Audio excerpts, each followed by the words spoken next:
Bonjour Jean-Loup. Ton film La vie active, il s'ouvre sur une scène de vol où il y a un des deux personnages, donc Jonas, qui arrive plus à voler. Je trouve que c'est une idée assez amusante et originale. Et je voulais savoir comment t'étais venue cette idée du voleur qui n'arrive plus à voler. Mais en fait, avec le scénariste, on voulait montrer la différence entre quelqu'un qui est un voleur et quelqu'un qui est kleptomane. Donc entre quelqu'un qui est capable d'avoir des techniques pour voler et vivre de ça, et quelqu'un qui a une maladie et qui est compulsif et qui au final n'y arrive plus en fait. Mais derrière cette incapacité à voler, j'ai l'impression qu'il y a quelque chose de plus profond qui se joue pour le personnage. Il se définit lui-même comme malade, il dit qu'il y a un truc dans sa tête qui ne va pas. Et je voulais savoir si tu pouvais m'en dire un peu plus sur son mal-être. Oui, parce qu'en fait, le film n'est pas exactement sur le vol, c'est plus un film sur la solitude. Au début du film, donc il est dans ce groupe qui a décidé de se mettre un peu en marge de la société. Mais même dans ce groupe, il n'a plus sa place. Donc même le vol, il arrive au bout de ça, quoi. Il n'y arrive pas, il y arrive plus. Je pense que le film parle plus de ça que du vol.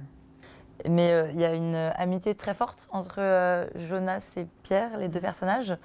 Comment tu as construit cette amitié? Comment tu as travaillé avec les comédiens pour construire les personnages et leur duo ensemble?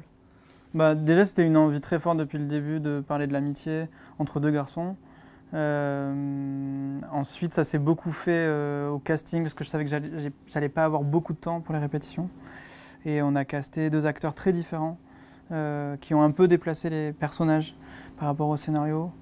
Et on a construit cette complicité au fur et à mesure du tournage. C'est un tournage assez libre où on a pu improviser, donc il fallait qu'ils soient solidaires.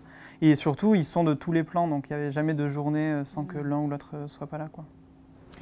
Et donc cette amitié, c'est un peu une manière de faire face à la solitude aussi. Et derrière le titre, La vie active, est-ce que tu peux me dire ce que ça recouvre? C'est un titre qu'on a trouvé assez tardivement pendant le montage. Et on voulait un peu plus éclairer un des thèmes qui traverse le film, qui est que on nous assigne toujours à ce qu'on fait. Alors qu'aujourd'hui, personne n'est satisfait de son boulot. En fait, ils font que rencontrer des gens qui leur demandent ce qu'ils sont en train de faire dans la vie. Ils sont incapables de répondre. Mais on voit bien aussi en face que les gens ne sont pas forcément satisfaits.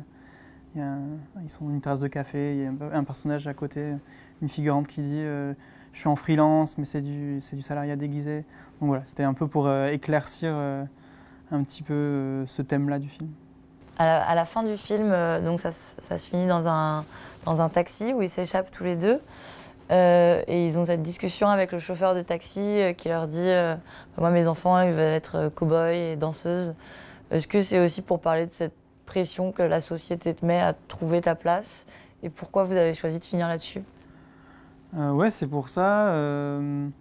Il y a aussi un truc par rapport au passage à l'âge adulte. C'est le moment où il faut se définir dans la société. Et on trouvait ça marrant que le chauffeur parle de ses enfants qui veulent être cow-boys et danseuses.